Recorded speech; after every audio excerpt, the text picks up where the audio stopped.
I have miles and miles ahead of me, tales to listen to, time to spend. Up ahead, the road is bending. Wonder what's around the bend. Hello, I'm Charles Kuralt. We're off again to meet a few people on the back roads of America. These are people you know, not from the front pages. They've never been on the front pages. They're people you know from next door and down the block. Their stories are some of my favorites from 25 years on the road. If you have packed any expectations in your duffel, you may as well take them out right now. The people you run into on the road in this country have a way of undoing any expectations you bring along. For instance, what do you expect this handsome, white-haired matron of Roanoke, Texas does for fun? Embroidery, perhaps? No. That's good for your veins. And this young woman tending a grave at a crossing of country roads in Illinois. Surely some long-gone town father is buried here. Again, no. Mary. Here are the Spiveys of Blackfoot, Idaho. All this father has to remember is just the first letter of his children's names. In Michigan, in a museum, under glass in a cabinet, is a pocket watch. Can the whole shape of America have been changed by a pocket watch? The answer this time is yes, as you will hear. Country Shuffle. But first, to North Carolina to meet a young man who has worked long and hard to become a clog dancer. You wouldn't expect the achievement of such an ambition as that to be a kind of miracle, would you? Well, I told you to leave your expectations at home. Can everybody understand that? Robin Garrison, 15 years old, has never heard a sound. Not even the sound of his own footsteps crunching through the snow on the campus of the North Carolina School for the Deaf. To understand what Robin Garrison has accomplished at 15, put yourself in his place for a minute. You are as bright as any other 15-year-old, and as handsome, and as filled with yearnings. But wherever you go, you walk in silence. The silent snow has been falling all winter on the silent slopes of Grandfather Mountain. After we drove up here and parked the bus, I stood outside in the snow for a while, thinking about Robin Garrison and listening. There wasn't a sound. Country Shuffle. Inside by the fire, the Grandfather Mountain Cloggers were rehearsing. Sarah Andrews, Pam Banner, Beverly Little, Linda Cook, Mariette Winkler, Mike Alexander, Stephen Powers, young dancers who can hear perfectly well, and Robin Garrison. Okay. Very good. Can everybody understand that? So remember 6. Robin Garrison knew he wanted to be something, but he didn't know what. A year ago, he met David Alexander, a 21-year-old dancer and teacher of dancing who organized the Grandfather Mountain Cloggers. So it'll be 1, 2, 3, 4, 6, 7, 8. Then Robin saw the Cloggers dance. Then he knew what he wanted to be. Then $2 for the boys. 1, 2, hop, heel. Well, if Robin Garrison could learn how to dance, David Alexander could learn how to talk to him. The arcane language of mountain dancing, phrases like country shuffle and Kentucky kick and Carolina star, it turns out, can be spoken quite handily in sign language. Okay. Very good. And this is the same as before. Then $4 and Kentucky kick. Now it's not Kentucky cross, but 2 times Kentucky kick. It must be hard, isn't it? How do you do it?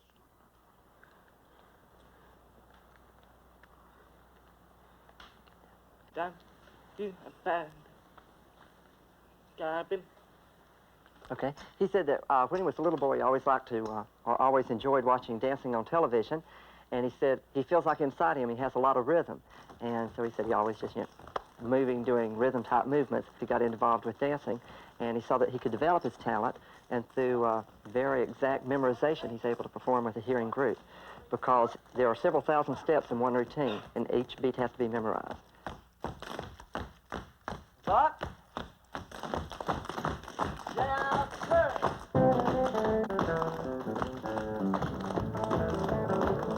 It will take you about 6 months to learn about 5 of the basic clog steps. What's around you go? Come on, what's around?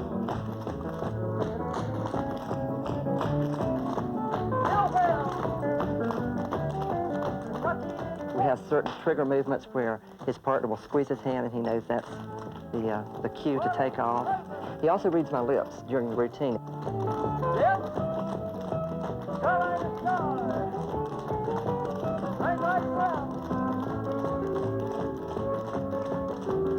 This was his first experience with dancing, because deaf people have always been told, you're deaf, you can't hear the music, so there's no need to learn to dance.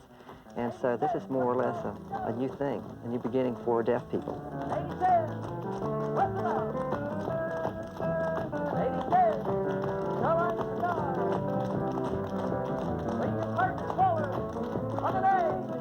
This goes way back to the first settlers here in the Blue Ridge, to the old barn dances, and back beyond that to the Irish jig and the Highland fling, back to the beginnings of folk dancing. Robin Garrison is in on something as old and basic as the fiddle and the banjo, which he can never hear. So, what the other dancers do to the music, Robin Garrison does to the cadence that is in his memory. What they do by the beat, he does by determination. It comes to the same thing. As they have become dancers, so has he become a dancer.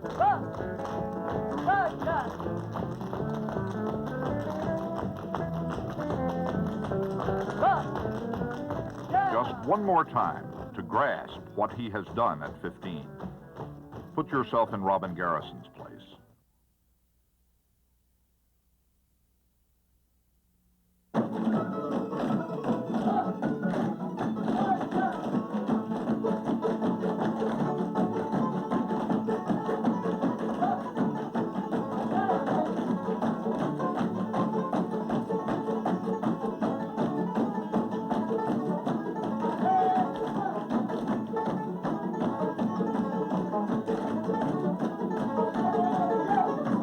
At the end, of course, he can't hear the applause. He says that's all right. He knows it's there.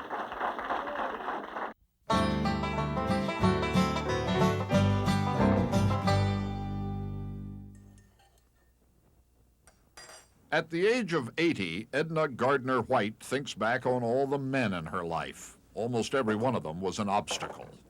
They stood in the way of what she really wanted to do, but she did it anyway. She became a famous flyer. Today, she has a hangar where most people have a garage. No thanks to men. Take the year 1926, for example. The first 3 instructors I had told me to quit. I was going to kill myself.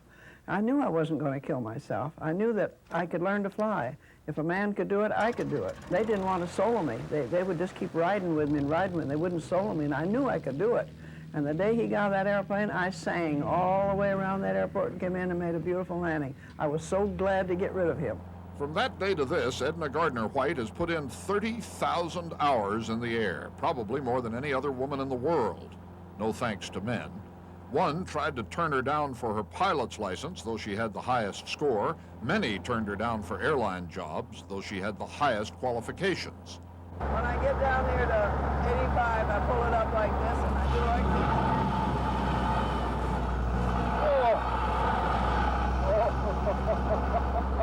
The man who is moaning in the background is CBS News cameraman Isidore Bleckman. He has just been put through a snap roll by a little old lady of 80. That's good for your veins. See, only 2.5 G's. That's good for your veins, she said. Only 2.5 G's. Want another one? Such flying has earned Edna Gardner White a room full of trophies. Almost every one of them reminds her of some insult from a swaggering male pilot with a white scarf and goggles. There was Maryland in 1934. They put up a sign, pylon race, $300 in trophy. And so I thought, ooh, I'm going to enter that. Could I be racing against men? I've always wanted to race against men so badly. They laughed at her. She went up in her Wright Whirlwind J65 Aristocrat and beat their socks off, took their money and their trophy. Next year, the same sign came out again, Sunday afternoon at 3 o'clock, men only. She never got mad. She got even. This trophy here is Las Vegas to Philadelphia. This was in 1958, and it was a men's race. I was the only woman in it. They knew they had no worry from me. I was no competition. Well, we flew the race, and I happened to come in first. She has happened to come in first 123 times, judging from the trophies I could count, and all the newspaper clippings with photographs of the pretty young woman in goggles. When Amelia Earhart handed her a trophy in 1937, she already had a lot more flying hours than Amelia Earhart had. Educate that hand to do that. Educate this hand to handle the throttle. At 80, she teaches flying, and her special pleasure is teaching young women like 13-year-old Sonia Henderson, making it easier for them than any man ever made it for her. People ask me, do you regret not having any children? And I'll say, well, I feel like my students and my pilots are my children. I went into a McDermott's hangar down in New Orleans one day in a rainy, cloudy day, and the pilots were sitting around a big table, and a young kid stood up over there and he says, "You taught my instructor to fly." And he says, what does that make me? I says, "You're my great-great-grand pilot." I hope I can continue. I want to fly till after I'm 100. I really do. I want to keep flying races. Beating men. Beating men.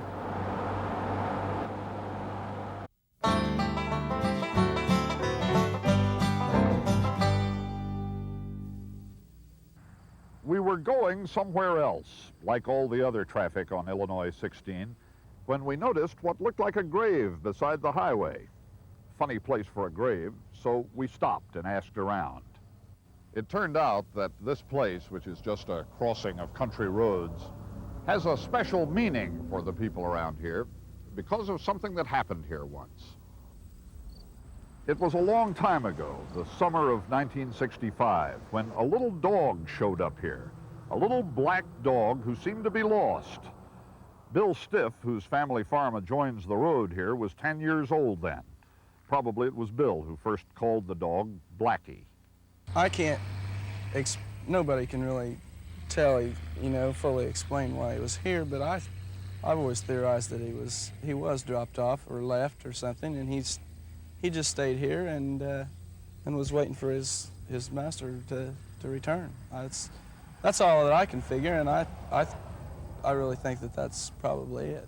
He definitely was lost. He would sit and watch. He would get up on the bank and watch each car, and you could see him. He'd turn his head as the car went by.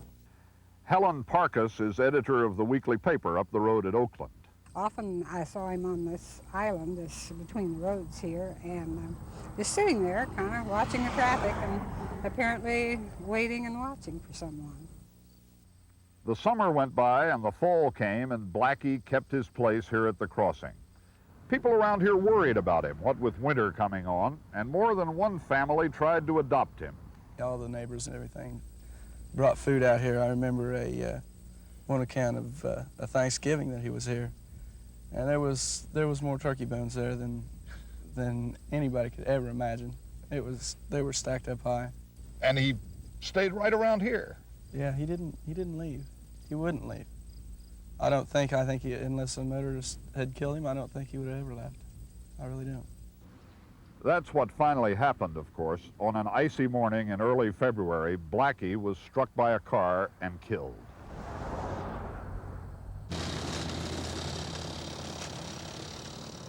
He was just a lost dog, and it all happened a long time ago. It's hard to explain the impression Blackie made on the people around here. Hard to explain why all these years later, the kids, like Jenny Whitmore, still take turns mowing the grass and keeping this place cleaned up. Maybe the explanation is in what they wrote on Blackie's grave marker. Blackie, February 6, 1966. Know ye now true loyalty and love.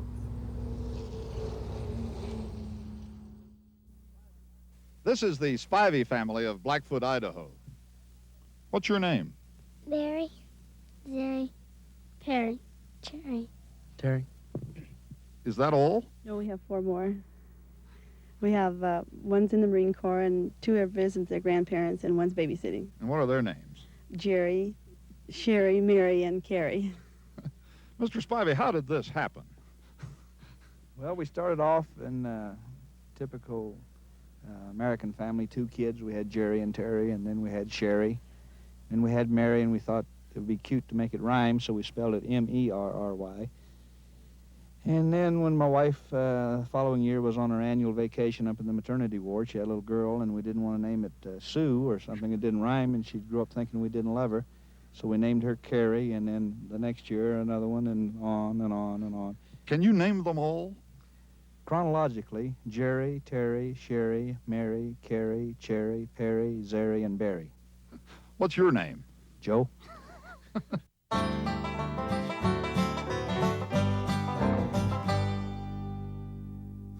He was a farm boy, 13 years old. He didn't know anything about watches, but his friend Albert Hutchings had a watch that wouldn't run. The farm boy persuaded Albert to let him look inside.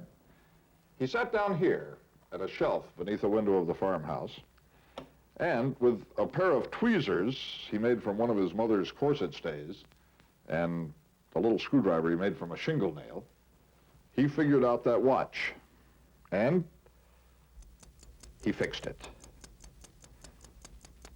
When Albert Hutchings' watch started ticking, the world was changed, because the farm boy wasn't interested in farming anymore. He was interested in wheels and machines. America has always had more than her share of boys like Henry Ford, and has yet. Boys who don't care about school or their father's line of work, but who love machinery. Watches and clocks just happened to be the first machinery Henry could get his hands on. Henry Ford worked in a foundry, in a streetcar plant, in an engine works. Summertimes he took jobs with a steam sawmill gang and a steam threshing crew. Wheels. Wheels that moved, iron on iron. Gears and valves and rockers and pistons and turning wheels were becoming an American religion, and among the devout communicants was Henry Ford. And so when the gasoline engine was invented, of course he mastered that too. And of course he made it run a carriage on the road, always sending his friend Jim Bishop ahead on a bicycle that summer of 1896 to warn other drivers to hold their horses. And that is how a new sound was heard in Dearborn, Michigan. Henry Ford didn't invent the automobile, but he invented this one. People laughed at it, but when Henry parked it, he found he had to chain it to a tree or a lamppost to keep those same people from trying it out. He kept tinkering with the car and started selling it. He improved it in a major way 19 times over the years. The 20th time, he called it the Model T. He went out and sold 15 million of them. Of course, the Model T changed everything. It gave us mass production, mass mobility, an industrial elite, the motor car that could be afforded, the motor car as a right of birth. It gave us traffic jams and parking lots and paved streets and billboards and air pollution. It gave us the Sunday drive and the Sunday driver. It gave us suburbs and supermarkets. But it is useless to hail or condemn the coming of the automobile. It is this way. There were boys in the land who did not care for farming or schooling, who cared only for wheels and machines. There was one named Edison in New Jersey, and 2 brothers in Ohio named Wright, and one in Michigan named Ford. Similar boys have lately returned from the moon, and who knows where they may take us next. In the Henry Ford Museum at Greenfield Village, where we have filmed this story, there are hundreds of thousands of exhibits, and one most visitors overlook. It is the one that promises the inevitability of the automobile. It goes back to Henry Ford's youth, It is Albert Hutchings' watch. Well, time to say goodbye until our next trip together. We've heard about a story up the road here, but we kind of hope we never get there. With luck, we'll stumble upon something more interesting along the way. I can see the road is bending. Wonder what's around the bend.